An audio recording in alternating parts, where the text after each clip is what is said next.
Nga naloba o eza ka vérité. Rien que la vérité. Na biso o eza vérité. O uti na kati motema. Diana. Oui makambo zoluka. Oya na problème nanga. C'est que ndaki ngola bongo kende pona kende ko luka ba makambo na kuna simité ozonge nga tondeni. Vérité ni ngola papa papa tena ko bela bala vérité ngola bala nga blanti. Blanti tiko tungisanga na bile makambo anate. Ne makambo tiko bala makambo buzo banate. Ni ngola ke bandi pengo bono leki na yo pona muto ozana ekutata na lien mon côté. Mais on go des trucs à ndeko na propre makila na yo. Faut amutama be ya. Mais c'est la béton bâtard quoi. Voix du peuple, oh la voix du peuple, oh si tu as bien, oh. Vincent Chilouise, étoile de la presse. La voix du peuple, toujours longueur d'avance. Les informations partout dans le monde. La voix du peuple, toujours actualité na actualité. La voix du peuple, maman na ngaye, oh yango yo eye. La voix du peuple, avec Vincent Chilouise. Et ça la reine de étoile de la presse. La voix du peuple, la voix du peuple. Salut. Et bienvenue, chers amis téléspectateurs, dans votre émission Vérité en face. Programme Nayo, programme Nanga, programme Nandekwaza Mupandi, programme Ya Voisin, programme Ya Tante, programme Ya Maman, programme Ya Oncle Préféré, Vérité en face, Ya Sika et Bandi, avec votre chaîne YouTube La Voix du Peuple. Nous nous retrouvons anytime, à chaque fois. Toche la rabinongo na YouTube, donc mutabotala on a oye ya lingi. Mais pour la bande de go ataba biso na ndenge ya couleur télévision, donc c'est tous les lundis à partir à 21h, dimanche à 13h et puis vendredi à 8h, né sika pe otokutanara na bande de go bazana Kinshasa, o bazana Brazzaville, o bamona ke bon, peut-être azana moi mégate yala na ngo na télévision, mais pour la bande YouTube, nous vous exhortons de vous abonner vraiment abonnez-vous massivement à la chaîne Abisso. La Voix du Peuple, ceux qui n'ont s'abonner guité, tike la biso, cliquez dans la cloche de notification, on va mon pandi et tike la biso j'aime na yo na émission oyo tozana vraiment na bosenga donc une façon pour la biso ya repé sa biso merci pour la programme oyo ça là bien andaku en tout cas tous autant la télévision au kogi karando comment La Voix du Peuple comment vérité en face au kogi peut même curseur na yo c'est-à-dire flèche wana ti place moni musapi mo esalibo au cliquant ngamba la moko. Dites-vous que vous avez contribué et nous attendons de vous aussi un maximum de partage. Zoa émission, tindé la bande na WhatsApp, il y a 10 contacts na yo, tindé la bande na page Facebook na yo. Vous allez de cette manière soutenir ces programmes que vous aimez tant, Vérité en face. Retrouvons-nous juste après cet élément pour que tout démarre sur Nabiso. Merci.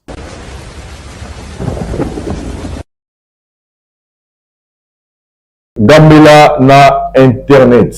Déjà le nom et l'exhibition sur Gambela Internet, c'est-à-dire les ali bongo boutique oyo bandeko ndeko na biso aza awa na Kinshasa avant d'être disponible pour na bino bandeko boza na poto mingi to ebine ezalaka boza na posa ya kosala provision pour na ndeko na yo pour na famille na yo pour na ndeko moko talaki na télévision monika to passer un mois difficile mo apporter assistance pour na orphelinat moko pour na homme de vieillard moko oza na besoin bakende tikela bango biloko ya kolia Gambela na internet eye mpona yango donc bobenga bango bobenga na place nyonso oza na besoin biloko ekoma obengi bango bokosola dans le bon c'est-à-dire bakoasurelo nanu biloko osombi et puis baassurelo biloko elongwa place oyo ekosomama ti ekende donc ngosala don orphelinat ngosala don homme de veillard ya biloko ya kolia baloso basemoule bahuile tout ce que vous voulez bamiliki en tout cas obengi bango kaka na numéro na pesi.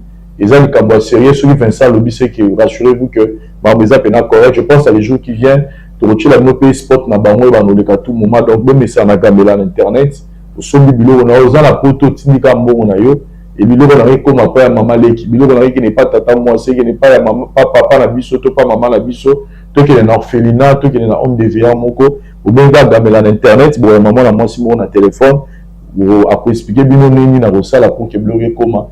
Souci ezali bobengi Vincent pour na détail mususu par rapport à Likamongo tobengi Gambela na internet.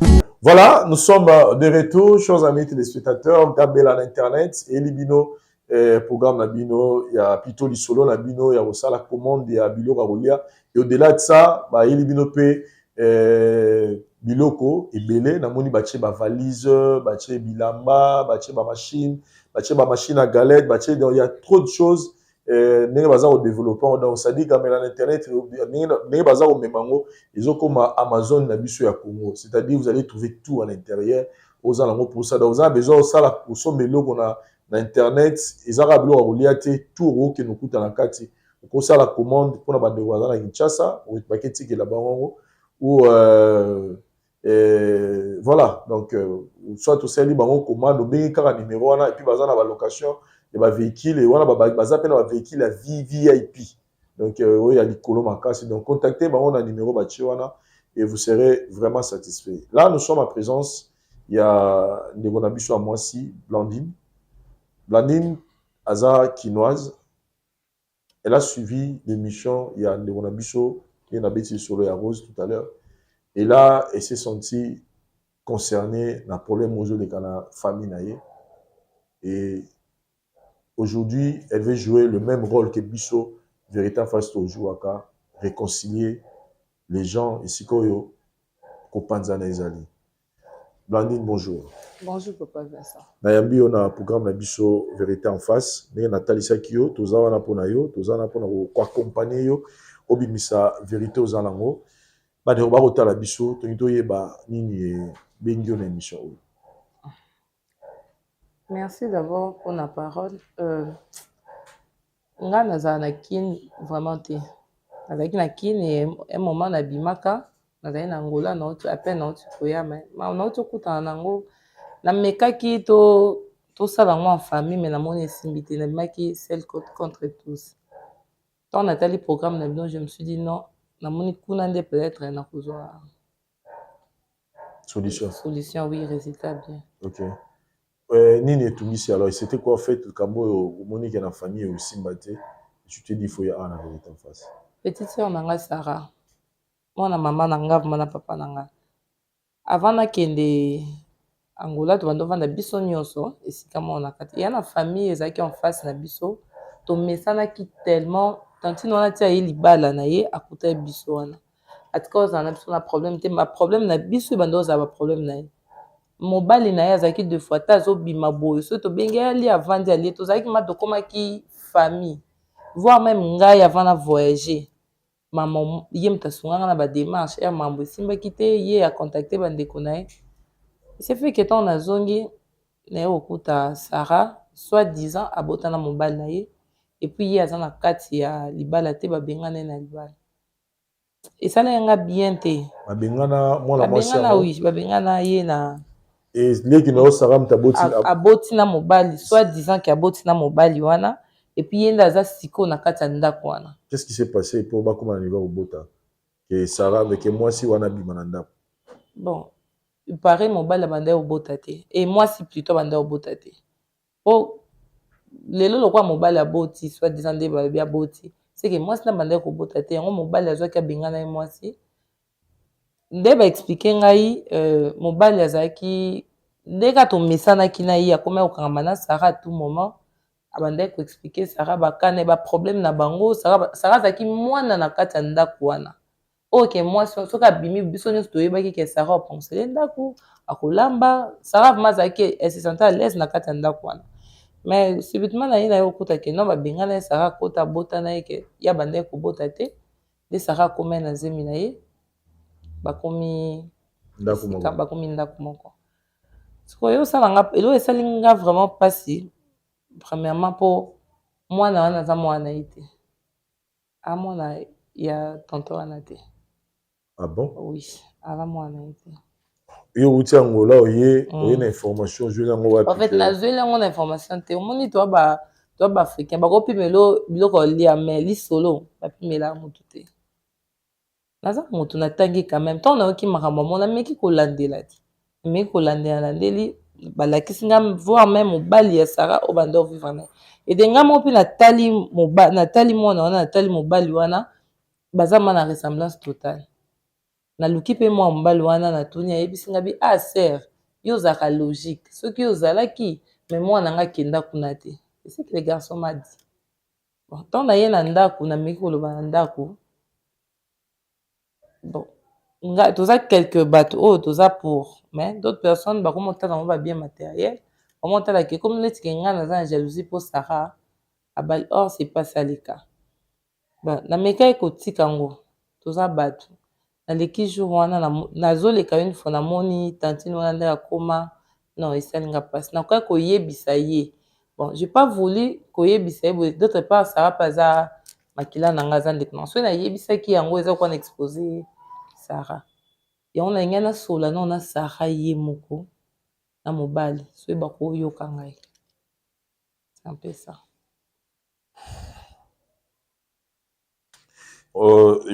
J'aimerais connaître un peu de récapituler pour que tu comprennes le Cameroun Izali. Tu nous parles de ta petite sœur, Sarah, Oyo Abotina, Tobenga voisin. Voisin, oui. Voisin longue date, quoi. De longue date. Oui. Moi, c'est Aoumela qui a des balles à Zobotate. Oui. Pour battre le botate, avant la voyage, na tika bango dia na bata na 5 ans de mariage. Tina na bandi la selle na voyage à Botité. Sûrement besoin botate. Aoumela botate. Et c'est l'information na yo, si tu comprends donc ce qui moi chana bima na ndako eza pona lekina. Oui. Et c'est l'information yenango aux découvrir que moi nango pas ani moi na ya mobile ya moté. Azam moi na papa Richard. Ah. Oui. Mais les gens diront que c'est ta sœur.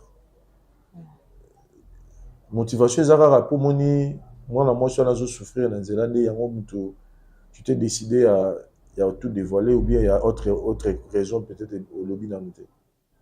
En tout cas, na raison mosusu te. Raison ezaka ke bola mon tout d'abord. Na otala ndenge tozalaka na mwana mwasi wana. Et puis na ba bien fait ya mwana mwasi wana ipa na biso. Moi lelo na vie tant tout Sarah moni lelo mais amoni lobby te.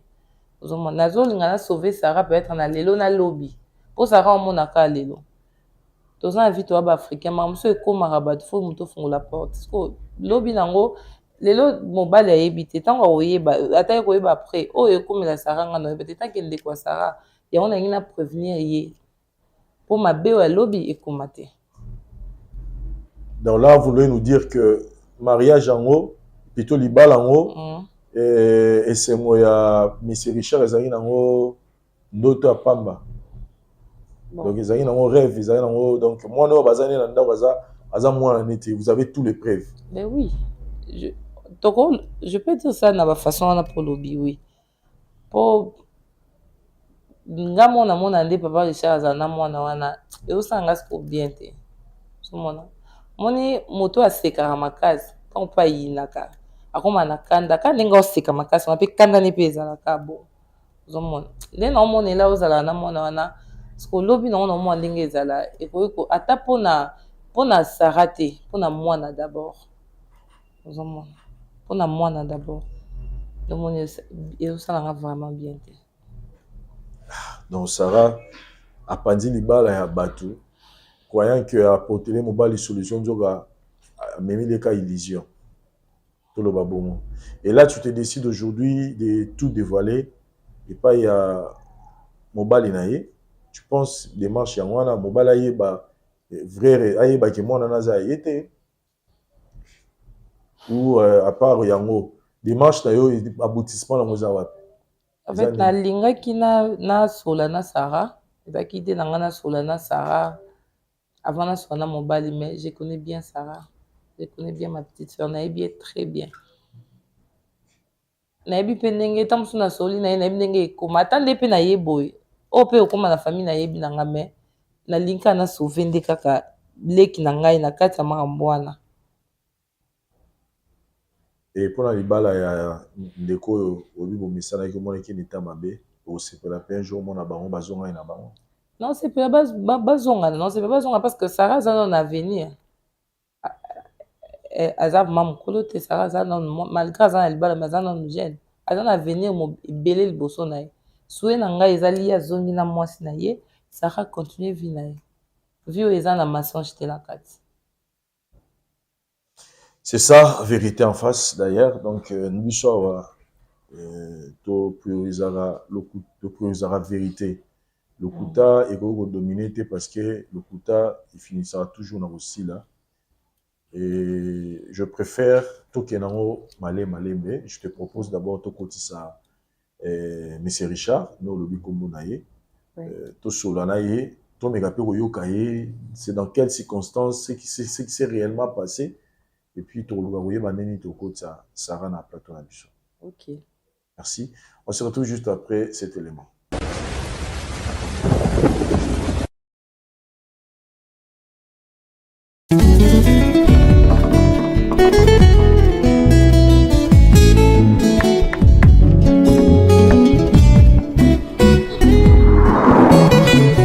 Bonne nouvelle pour la bandeko nyonso bokozwa libaku ya kitoko ya kokutana na élément oyo ndeko na bino Vincent na kosala bino. Bonne nouvelle ezani neza masolo ya vie. Awa bozomona naza na makadam oyo yango ne memaka biso ti na Maluku centre. Et memaka biso na Maluku centre, c'est-à-dire bifurcation ya boulevard Lumumba. Oyo nzela muso eke mbaka na ti banzela banundu oyo ne memaka biso ti na Maluku centre. Lisolo ezali espace oyo bomoni eza na nsima na nga oyo ezali bongo concession bazo kata mapangu 20 sur 20. Oyo ezali opportunité kitoko mpona bino. Pourquoi? Parce que mapangu mingi toya kosombaka awa na bamaluku ya kote ya Maluku awa ezaka mingi fo okota na mutuka okoti na kati mais oyo eza opportunité kitoko ezaki nde bozomona mituka ezoleka awa. Donc concession na biso ebandi kaka na makadam oyo tokokatisa na daril mpo tomona yango bien. C'est-à-dire concession na biso ebandi na makadam oyo. Donc nde toza awa ebandi awa tokitango tina sekuna meko kitango sekuna ya sango kitoko nango eza ke toza peka na makadam. Donc toza eza arc. Donc arc nyonso wana epesi etali makadam ekiti sikoyo ti na seboye 20 sur 20 $4,500 américains. $4,500 américains ozwi lopango na yo 20 sur 20. Bandeko mingi bakoma koloba ngala osoma lopango na Maluku na renovana na Maluku te. Botala erreur bosalaka. Lelo investissement eleki mabele eza te partout dans le monde. Mutu akosoma lopango na ye $4,500 awa. 1 heure du temps ou 2 heures du temps après, soit le gars teka yango oteka sous 4,500 te. Alors que mbongo yo bomi na banque, soko 25 ozali 4,500, sur les compte courant, après une année au tango ekomi peut-être $1,000. Sur les compte épargne, peut-être babakiselo $10. Mais awa, car à 1 heure ou 2 heures du temps pour sombi, malamoko bénéfice ekomi yo parce que ils appellent à cadre investissement. Donc, pour na bandeko bazana posa kotonga bandaku na bango ya ba rêve na bango parce que lelo qui chasse ezo fongwama. Pourquoi pas kotonga ndaku ya rêve na yo nengo lingaka lupango ezala? Pourquoi pas oboma mbongo na yo na mabele parce que ebilobi nini kozala te? Et surtout que les espaces sont déjà développés, bandeko mingi bazala bandaku awa basi batonga courant mai makambu tout eza kitoko makasi. Donc awa tozali pour na ba contact nyonso bureau na biso ezali bongo na commune ya Lingwala na avenue Kalembelembe numéro 256 botunika la flat hotel Tenazia. Donc eza non loin ya commune ya maison communale ya Lingwala. Donc boye wana bokuta bandeko bazala pona kopesa bino ba explication lisusu bolingi to bobengi biso na nzela ya téléphone na ba numéro oyo bomoni totili bino na se. Visite ezali bongo chaque dimanche na charge na biso bis ezali wana pona boya ko faire visiter bino esika na bino. Ndeko welela parce que awa tozaka na 229 parcelles ya pamba. Donc 229 parcelles ya pamba neza awa na kati ya concession oyo eza opportunité pona parce que oza tout près ya makadam. Donc makadam ozomona oyo soko continuer tout droit oketi na Malukuville. Donc toza Malukuville eza mwa musika na esika biso tozali. Welela ndeko siko ozali na poto partout même na Kinshasa awa yaka kosomba mabele na yo tonga ndaku na rêve to yako bomba mbongo na yo na nzela mabele po lobi yo ka bando ko bénéficier. Donc pour plus de contacts na lobi bobenga biso to boya na bureau na biso boko sepela. Merci.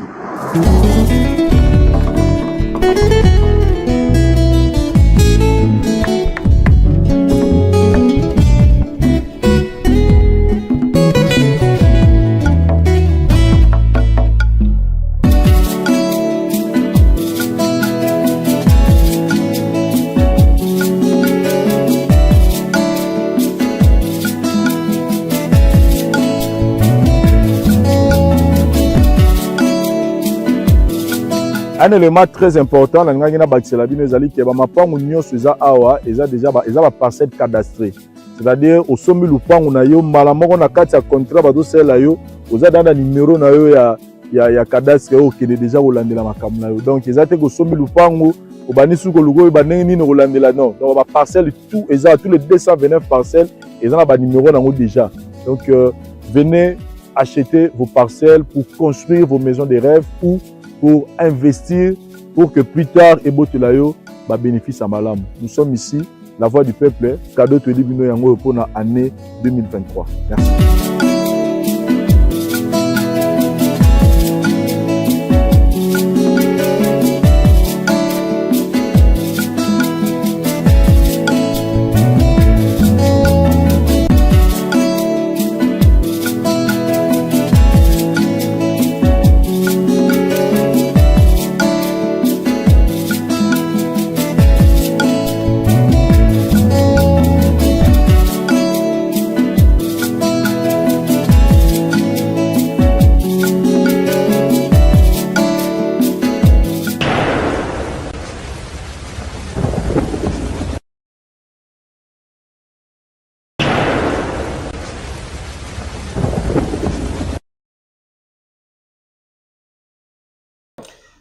De retour dans Plateau Nabiso, chers amis téléspectateurs, pour continuer notre programme Vérité en face. Là, je suis en présence, il y a M. Richard qui a accepté d'être filmé pour que tout sur le problème en Zanango, vu l'importance. Il y a un monde d'abord que moi, Sinaï Awa, et comme il connaît aussi ces programmes, il s'est dit qu'il y a un problème. Il faut le loyer Yokamuti Nasuka. Monsieur Richard, une fois de plus, bonjour. Bonjour. Un peu sûr, merci. Parce qu'il y a aux armées, il y a des difficultés. On a un programme, il faut peut-être expliquer, mais d'entrée de jeu, déjà, il y a une émission. Oui. Et ceux qui ont été à c'est qui est Kambouza. Les Kambouzali. Nangai d'abord na banana on a dit cela le problème à liboso na tout une question on a au sunga bandeko ba otala biso vous aurez connaître ndeko moi cible na mina za liboso na biso. Oui, bien sûr. Aza grande sœur ya madame nangai Sarah. Madame Sarah. Vous en a Sarah ndako moko. Oui, na tike na ndako. Tike na ndako. Vous en a bana boni. Bon, na Sarah tout ça moi na moko. Vous en a mona moko. Et toko ko mega koyeba parce que il a expliqué biso makambo, vous en a besoin peu to yoka ya yo pour to yeba ce qui est en ndenge moko. A tel si biso que vous a tala na mapango, c'est ça? Oui, bon. Toza ba voisin avant na koma na Sarah ndako moko lokola mwasi na mobali. Ngai na famille to yebanaki penza po to vandi sika moko. OK. Donc c'est ça. OK. Boyebanaki et pendant que boyebanaki vous avez déjà marié et tout le babongo. Oui. Nazalaki na mwasi na ndako mais ya osala ke moi période moko to tambolaki par rapport ya ba réalité moko et permetaki souti que to vandi sika moko de mwasi akenda. N'est-ce pas que obimisa ki parce que cheki Sarah Zeni.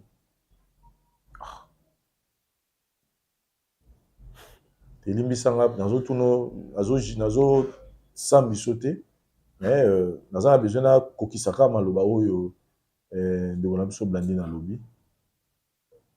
C'est vrai que ça vie privée na yo mais awa ezo solo la po a Cameroun ezo filmer ezo faciliter pe yo comme bref. Yana ina tuna toye bakara est-ce que vrai que obimisaki Sarah na obimisaki madame non nda ko pona ocheki Sarah Zeni waza voisine na bino. Papa Vincent, merci pour la question. Déjà, comme on a grande sœur ya madame nanga na place à Boye, motema comme yo pelanga moto izole kelanga, donc ça montre qu'il y a quelque chose pour na bien émission na bien. C'est vrai, Madame Akendaki, il y avait une situation où ils avaient un foyer entre nga na madame. Tobalani na madame, bambula penze leki, tozobota te.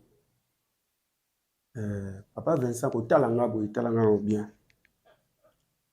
Age penze poussani. Age penze poussani. Même famille nangai, bazoloba, banankasi, donc baleki nanga, mais leki nanga suka. Mwana na ye ya liboso awuchozwa examen d'état. Banankasi nanga baboti. Nga moko tinde na zaboyi, mwana azalaki te. Alors, et comment ko pesa nga vraiment kozangisa nga kimia. Alors, moniso muta na problème a perdre le contrôle, hein, a koko banda ko yebisango n'importe qui. Alors, Sarah azalaki mwana moko na mwa ba respect na ye. Azalaki ko ya na ndaku, ye ayebaki penza mwa ba réalité za ko leka na ndaku. Et puis naza ko zwa pe temps ya ko partager situation na nga na Sarah. Très bien. Voilà comment madame azo concevoir te. Mais ozo ko rassuter pour patienter. Oui, oui. Madame a concevoir te age nga epusani na komi penda na posa mwana. Age penda et comment ko réclamer nga ba benga nga pe papa par rapport à âge. En tout cas naza ko partager auto na Sarah. Monika ande ba pasteur baloba na biso que la foi vient de ce qu'on attend et ce qu'on attend vient de la parole. Et fait à lobela to Sarah et ya ke o matisa pe moi affection moko entre nga na Sarah. En bref, to yaki kokoma mwasi na mbali na Sarah. Sarah ya kokoma na zemi. Tant Sarah komi na zemi et sango panzanaki mbunda pende betaki e komaki tina ndaku madame ayokaki moi eloko ngo ndenge pesa na yebi ko za mobali yebi ka ndenge zalaka. Tant penda mbunde beti madame akokaki ko supporter eloko ana te. Malgré l'effort nyonso to na ngai na sala loi mobali pona convaincre a supporter kité. Nde akendaki. Bon.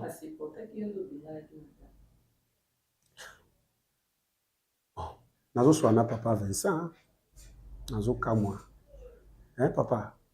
Loko ekomo matanga mwa kanda. Parce que aza semeki nanga. Mutu wana azo linga lobela na leki na ye. Alors madame akendaki. Oui to kenango ata na angle na yo na bengalaki madame. Alors bengalaki parce que on a dit qu'il faut prioriser. Ou azana mukumba na yo, c'est ça? Papa Vincent. Na eu occasion banda na botama. Nde nazabwe nazo kala mingi te à 50 ans. Banda na botama. Na eu occasion comme la première fois babinganga papa. Moi si akala azalaka. Mais moi na kala azalati. Donc moi na wana oyo na komaki na posa na mona ye abinganga pe papa. Déjà nazaki déjà na ba résultat nango. Qu'est-ce que je pouvais faire?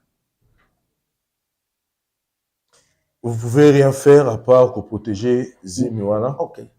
Parce qu'il y a des semences nayo. Oui. Moi, nazali mieux en miniature. OK. On vous comprend. Et là, tout va bien. Depuis non, en tout Sarah, cas, Aboti. En tout cas, Sarah, obita on attend la moi shoyo na regrettera makasi pourquoi na kutana na yete avant na kutana na madame nanga wana. Non, en tout cas, moi, si moko, mwana mo kitoko. Atie motema nanga penda na kimia na maya pio. En tout cas, ça va. Okay. Tout va bien. Tout va bien. Oui. Et l'enfant aussi, il va très bien. Non, il se comporte très bien. Très bien. Très intelligent comme moi, son papa. Hein. Voilà. On a en présence, il y a Ndeko Blandine, Wazali Bongo. Belle-sœur Nayo, Bongo, parce qu'il y a déjà un lien, surtout il y a moi dans la Kati. Oui.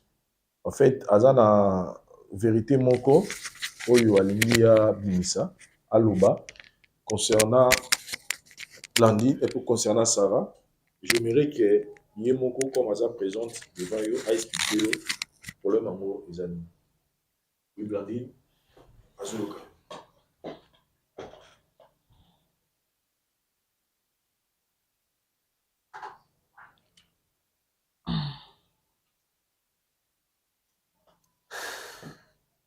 Richard. En fait, nayebi te. Ngai naloba oyo eza ka vérité. Rien que la vérité. Nayebi te ndenge nini okozwa yango, nayebi te ndenge nini yo, ndenge okóma na matoi na yo, mais oyo ezaki na la part des choses na nga. Nayebi so oyo eza vérité. Oyo euti na kati ya motema, oyo eza pe bongo. Soko ondima malamu, so po ondima te malamu, mais naloba kaka. Mama loba nazoka. Ngai nayebi so kaka mwana wana aza mwana ote. Ah? Oh.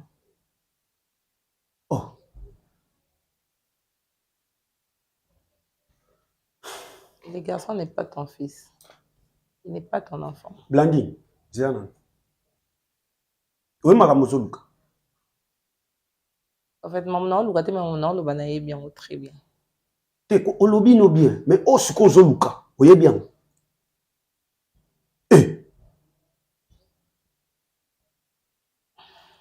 Non, bon, non, il faut comprendre, hein. Tout va sembler là, papa Vincent, a raison. Oh, yoga rapenda balobara que tu auras comme des ennemis les gens propres de ta famille. Donc, maman, moi on a bien eu chance. Hein, Sarah a eu chance. Donc yo keli ndekona moi 6 jours. Et là on zo créé. Tala moi nana moi nanga. C'est le fruit de mes entrailles. Hein? À moi nanga. Attention les loko zo ngoloba. En tout cas, son aïba qui boit na yati. Moi, si vous avez qui to me capé pour faire la moins curiosité. Tout ça la moins curiosité. Blandine, tant aux autres que Azamo en Haïti. C'est sur quelle base aux autres que Azamo en Haïti alors qu'il y a que j'ai mis à y moi en Haïti, Bazanina pour moi tout ça. Ah, Vincent, moi en Haïti. Aux autres Azamo en Haïti. Pas Vincent. Ye moka hotel ko loba ke moi ça kalazala. Moi na kalazala tende mo pe ndé kwa kala. Azala te. Yo ko bwana Léona Sarah menga na otika, je resterai la sœur de Sarah. Oko linga Sarah oui na bolingo mos na mbala na bolingo ya bolingo vraiment amour. Ngande na linga Sarah. Donc oza na posa na Sarah to boya. Il n'a jamais Sarah na ko étouffer pe étoile to bonheur ya leki na ngati. Ngana sonné tant qu'il est responsable. La juste n'avoir yo ka non, la faire voir yo plutôt que moi na wana n'est pas ton fils. Maman, attention. On fait ça ngelo ko mona kana ko sala atina miso. Attention. Ezana ndinga mabete. Ezana ndinga mabete nga lingi en fait na éviter. Nga linga ka ke non na yebisa yo vérité. Na qualité peut-être au réagir. Attention les loko zo on continue ko bana. Mwana na za mwana ngai. OK ah? So tu sala ba fanti non angola kuna oye okuti leki no akomi stable azuli libala bien o loneli moto ya mabe. Okantinga na boya Sarah à cause ya ba biloko to na mwana za mwana nga Sarah za mwasi nanga. OK ah? Et puis makamwa no solo ba wana. Papa Vincent, s'il vous plaît. Aux en avez preuve hein? Et place nga skola nina ya ngwana. Hein? Aux en avez preuve pondé na zo bima boye. En tout cas, ndekola ngai.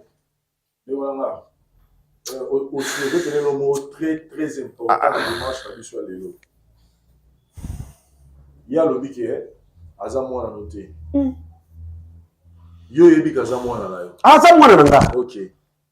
Koyo, tout na no Blandine. Pas Vincent.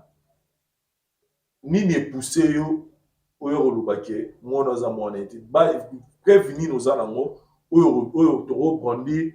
Si quoi tu comprends que l'on est l'équipe où il y a le bac à moi. Voilà. Les autres ont besoin. Fais sa preuve. Bref, il y a moi il y a Moutouya tout ça ont besoin. Mais là besoin d'aller bas. Mais quand peut expliquer il y a nous trop expliquer. Papa Vincent ko ka solo baté hein. Papa la s'il vous plaît. Va tu vas dans son solo. Solo là. En tout cas attention Matinga Mabé. Na lingo tchala au Canada pourquoi parce que oh toujours sur les solo on a bien être il y a biso nous sur les travail. Papa Vincent na ko miselo longia mwana na téléphone o mwa manzaka yanga suki yanga biloko ebele mwana na za mwana nzoto otala penda ke tata na ye nga Richard waka futu muka Blandine soko binisi be preuve te Pas Richard. Nde na vandi na rancœur ata mokie te na ipa Sarah to ipa na yo. Mais expliquer biso non expliquer papa Sarah non expliquer biso biso pour tout comprendre, à comprendre les faits de l'homme.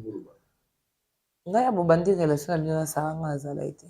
Obi yango très bien ngaza nga atikaki yo na couple na yo ndenge ozalaki. Et après nga na yo ki boza et naza moto. Et déranger ngai moto yebanaki yo yebi nde tozalaka na ndako wana na ndako na yo yebi ndenge tozali Sarah azalaki. Ya onde auquel muté amami. Même pas. Même pas. Nga to na komi ba bisinga ke Sarah na moni Sarah na mwana nga pe na yebeka mwana yo. Oh mwana wana za mwana yo te na yebi. Ozo continuer kaka. Hein? Tala. Pas Richard, c'est quand ngai na bien ba sengi le preuve, pesa preuve. D'autre part na kati ya likambo na autant so na zo sauver peka yo papa Richard. Oh, on sauver ngai. Non, ozo sauver ngo ndimi nga na tika la sa mwana. Hein? Oh. Papa Richard, Azan Negonaye, moi je pense que toi, aider Bisso, hein, aider Bisso, Azan Negonaye, Azor, ça là, accusation très grave. Pas ça, na kati ya ndako na biso mama ba yebi très bien que moi na za ba mona ka moyen ya koloba na ye peut-être kana bagissement boy. Ba yebi très bien que moi na wana za moi na yo te. Et puis so moni que papa moi na wana soyez ko réclamer moi na kati ya ndako. Hein? Na kati ya ndako no so réaction na yo zanini. Yon papa moi na mamunyo so wana yon na ye ko yebisa yo vérité. Papa Richard, on va permettre Bisso de ramener madame en plateau pour que yo pose l'éclaircissement dans la Camerounais. Oui. Là, et vous allez écouter bien pour hein, toyer ba makambo, lukuta na yebi ma problème. Voilà. On permettre Bisso parce que tu reprocédant n'engé tout ça la montée, n'engé tout plutôt tout ça la l'habitude. Donc ton côté ça y est, mais tu regardes quelque part dans la ligne d'abord. Là, ça a dans mes capes au sol, là, mais en tout cas, nous sur les cas, pendant que tu es sur le problème est ça. Ok. On se retrouve juste après cette.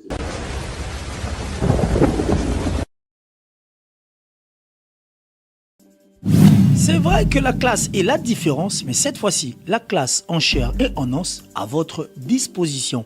Et c'est là à travers le Flat Hotel Tenasia. Le Flat Hotel Tenasia met à votre disposition des appartements équipés de chambres et suites avec un confort moderne.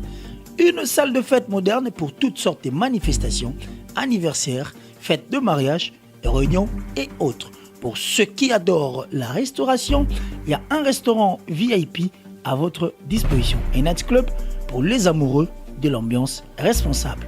Un service traiteur de renom. Et pour ceux qui adorent rouler en sécurité et en luxure, le Flat Hotel Tenasia met pour vous une location des véhicules des marques. Le Flat Hotel Tenasia se situe dans la commune de Lingwala sur l'avenue Kalembelembe numéro 256 à 2 minutes de l'avenue Libération ex 24 novembre.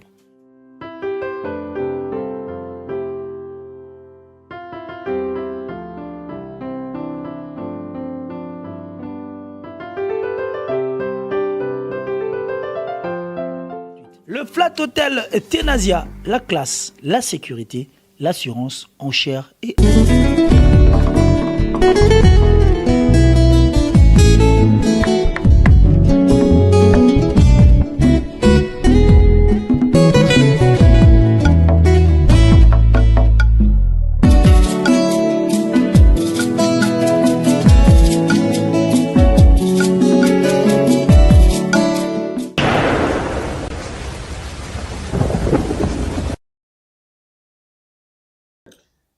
De retour dans Plateau Nabiso, chers amis téléspectateurs, pour continuer notre programme Vérité en face avec un changement de décor. Je pense qu'on a eu un changement de décor. Vous comprendre. Nous sommes en présence, il y a Sarah.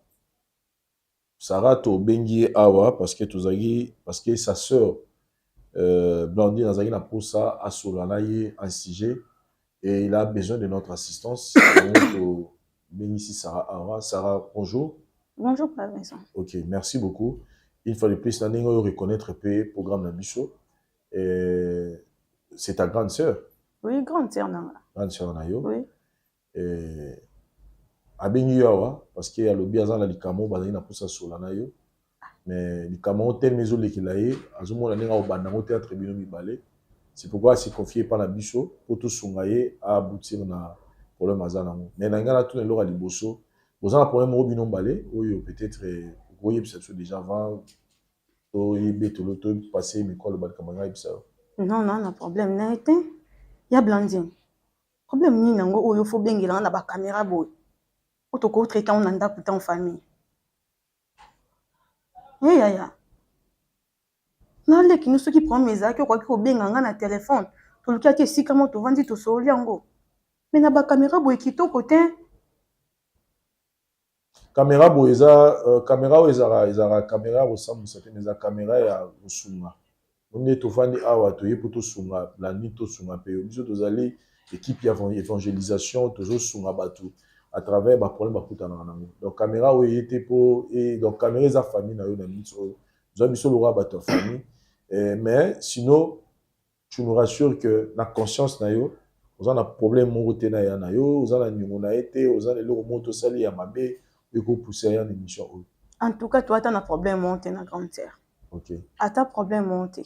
Sauf que ceux qui ont un makambu na yebiti mais nga vraiment boy personnellement naza ata un problème monté.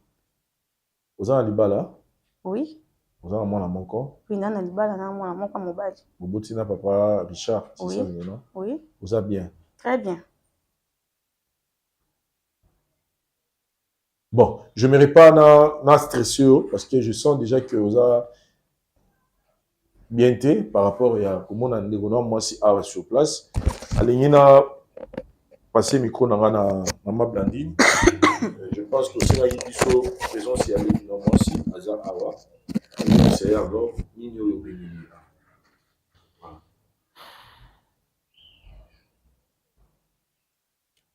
Sarah. Ya Blandine. La vie des autres s'est rappelé après tant on a eu voyage, si je me rappelle encore, ils avaient pour 2 semaines, 3 semaines à Luka Kauto Soda. Mais en tout cas, là, on répond dans la tête. À chaque fois, bando bingo to kuta na bando salara boyo ba empêchement tilelo. Bon, amoni mikozo kende, mabe moko ezo kola. Na évité, je me suis décidé na linga na sala ngona ndako windongo lobby. Mais namoni sur 100% ndako 80% baza ba soutenir yo na mabe wana. Mabe ni ba soutenir yango je pas voulu que na esala malanda. Sarah, premièrement, tu as une famille mon boy, tu as un chrétien, oyebi bien. Kobanda kodine, ti to koli na ba choral, ti to koli nde to komi boy. Maman na papa balakisa biso fait vérité, bon moko kande za na prière. De la prière. Ya na ye likamna kuti na yebite na mo pona nga elekele même ba attendement nga. Ya ben nzala droit au but. Pour monter mes asous de bien té. Likambo kuti likambo ngonde nini po ngam nazara na tika likoyo ka likambo monte bi na famille yo mto uti voyage yemba mo likambo nini okuti sala droit te ya sala nazala na pato nini ozaki nae nazala na pato ebisinga so bato nyonso baza wana bayebi très bien que mwana na yo aza mwana ye mais baboya koyebiso aza na posa ya mwana ye doye bendi nti yo kovandisanga ana bakamera mpo oloba na buzoba donc yo ti outi na ngola oyaki na mission mo boye oyaka mpo oloba na buzoba ya patu yo ozalaki na ngola nini eprouve ke mwana ye aza mwana patu oyebi patu mais patu aza ex tolima na esila toleka tosala vi esila nga na osala makambo na mosu na libala na nga na mwana nga na bosi mobali na nga na kati ya mariage obi na yo eza nini yaya obi na yo eza nini d'ailleurs bengisinga mpo obetela lisola patu namonaki alire patu akomoki nango alire nini yo ozala mwasi ya patu te ngamu nazala mwasi ya patu nga nde na bima na patu nga nde na viva na patu so ok na alire nini na yo mpo nga patu esika koyeba na ye elo te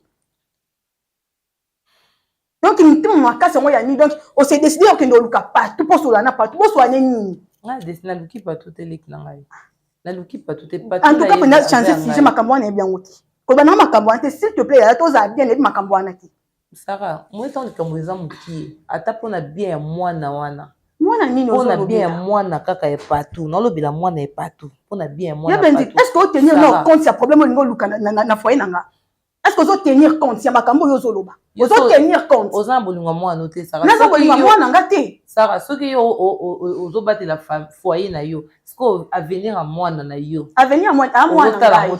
Yango yo zobota te po tiamisu na wanga. Oh.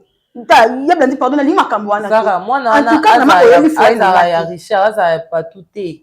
Aza ya patu aza déjà te pa na nga ozalaka mwana nga po aza mwana leki. Parce que aza mwana yo oyobisa makambo wana esika opona nini. Sarah, na meka osola na yo, na meka obela. Osola na nga te ya temps et permettre te ngana otokuta. Ah ya ndi tiko tungisanga na bile makambo wana te. Ne makambo te ko ba makambo buzo ba na te. Ni ndo créer na foyer na nga. Ndo créer nini? Yango jalousie mo tile lokola na ngoka. Sarah, naza jalousie. Ah ya tika ko. Eza jalousie. O toko tambola ngo mo boni vie simbi tele. Oyenda ba charge so okitsa mutu na nga. Patuti ya ebisinga ki oluka bavoka na degré komeli saka na kati ya ndako wana papa kufa makufa pasi na yo ezaka pasi na nga bango ni bavandi na kati ya ndako pasi na nga ezesemo yo parce que oyo créer yo te ndoko osala ngo ya blandine yo te ndoko osala olingo sala wana en plus na ba caméra boy foni to ko foni songo na ndako osola kina mama te foni mama benganga osola na bonte foni obenga te ya blandine oni porta ndako nanga saka soki mama na ndako mibale alinga permettre en côté moni maman ça qui maman a boti biso balinga permettre le quoi ça maman a boti biso balité yango na permettre ma ya blandine na yo très bien jalousie no oya kala depuis to za ba miki otkala jamais ko c'est un esengo nanga pande bando ça toujours mabe en tout cas maman sauter foyer nanga on a limité na perdre kimia on na luka yo ba telenga ni libalo yete on a avenir moulai liboso na yango na sa avenir na libala na mwana nga point bar kokota makambo nanga saka so mobali ya blandine na kokota makambo nanga yo aolinga yo mwana opa Richard aolinga yo kaka si réellement Richard alinga ko so eza mwana tinde 5 millions Richard aolinga ka enfant combien benzine okamusanga ngai ndele ngani mnayebisi mama mteyebaka papa mwana mama nde bakolo mwana ngai leki na onde nayebisi oke mwana o nga na mema 9 mwana liminanga aza mwana Richard point barre Sarah yaya ngamu nazilekana patu ngamu tupe na bimaka na Richard mwana na ngai aza mwana Richard.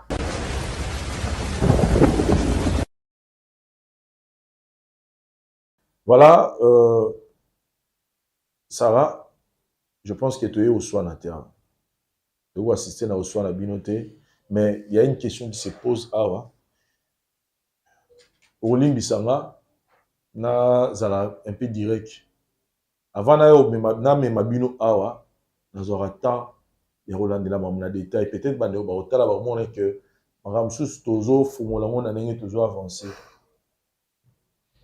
Tango grande sœur Nayo, Blandine à Lukakinga, il m'a parlé d'un patou. Oye à Lukaki. En fait, na senga qui est na kuta na pena mais c'est pas tout. Mais c'est pas tout m'affirme que aux ara moi sinaye. Et tilelo azar la bas doute. On a zeno yo memaki. Et pour lui, jusqu'aujourd'hui, il pressent. C'est comme si moi là azar moi là. Moi quand faut ça faire un maman betina niveau. Mais voilà ce qu'on les a faut ça faire un thème maman be. Donc on peut exposer vie na ali banda. Ndeko na ngai tozo sunga yo. Ozana libala mobile mo libanda après santa oneke ese mone ko zala ye. Albert tuna yo olobane clairement que ezazé na été ezazé Richard. Mais selon ndeko na Blandine na bisinga lobi même na ndako ya quelques personnes yo confirma bango que aza mona ya partout.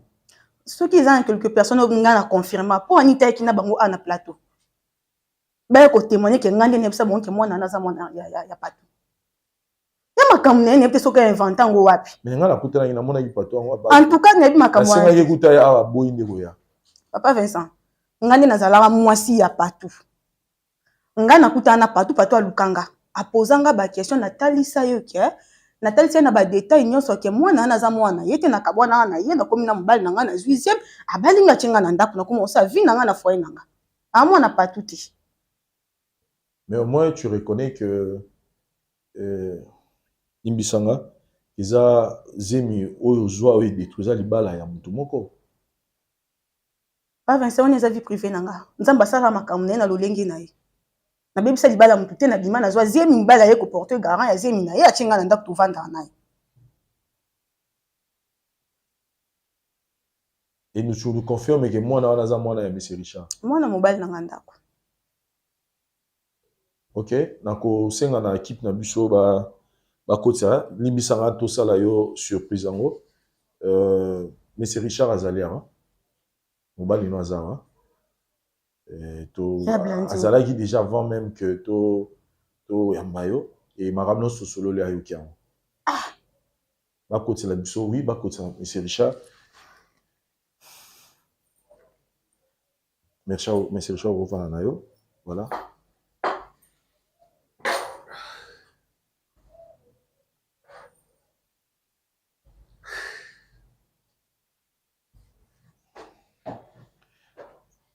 Monsieur Richard, je pense que au Limbisanga, tant au Bande au Solana, na souleva qui point OT, parce qu'il y a un souleva, on a présence, il y a Madame Nayo, il y a un certain Monsieur Patou qui pressent que Zemiwana et Koko Zala paye. Et il y a quelques personnes, en famille, à Limbisanga, il y a Nazo Bomaliba la noté. Papa, Makambo, le bana beaucoup, ça a des problèmes entre nga mobile nanga. Parce que on mobile local, est-ce que a supporté ba biloko bino bolo?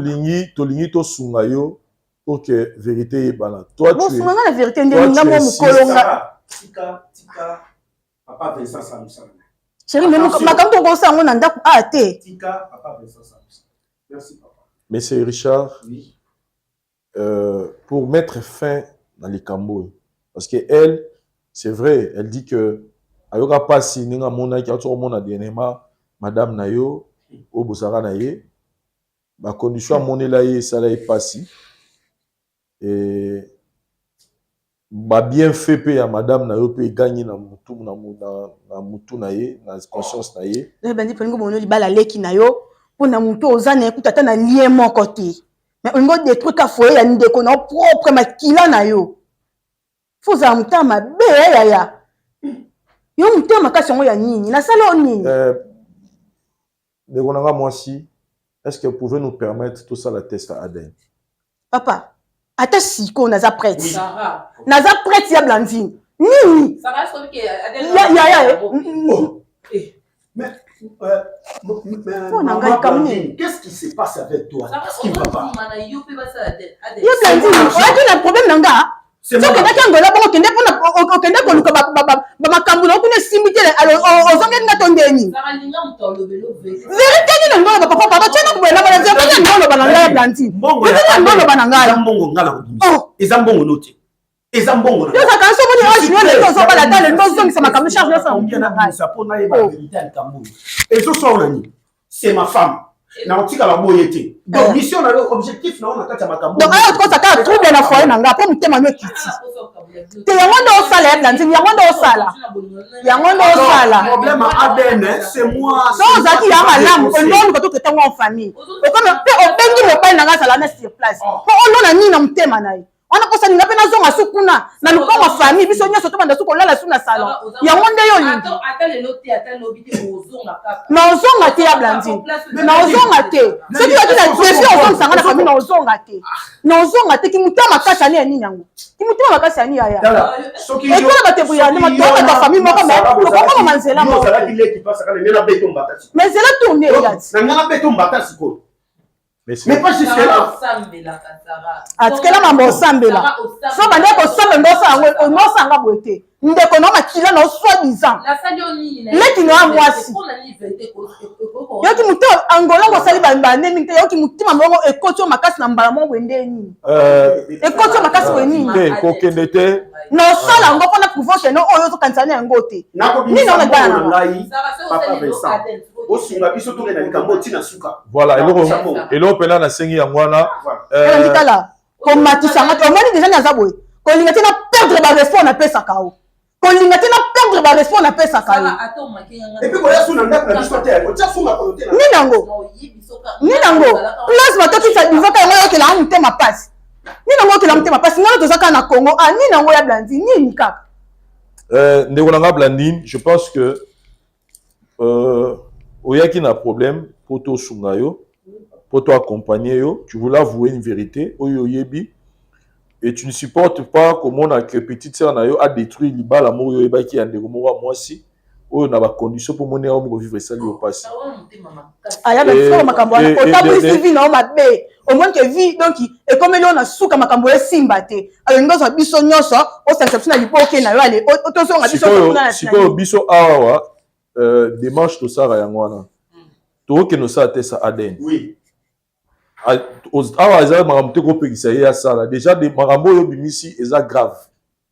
Et c'est tellement grave parce que papa Richard azaka na mwana moko oyo azo sepela siko. La petite c'est ça la tête qui pona que azana pona tête que non pona so neni de la petite ça pas à le bander vérité. Pour ça Aden pas vérité. vérité nyoso ngana bima il y a na mamu tanga ba nini il faut exposer les oh mais on exposer ngana nini on exposer ngana nini on exposer ngana nini Bon, on doit faire exposer ngana ate olinganga te olinganga na nini s'il vous plaît Sarah, pardon s'il vous plaît on conclut la thèse à Aden, on conclut ça. Oui. Chers amis téléspectateurs, on conclut l'émission aujourd'hui comme ça. On vous promet de revenir sur ces problèmes après pour ça la thèse à Aden. Merci.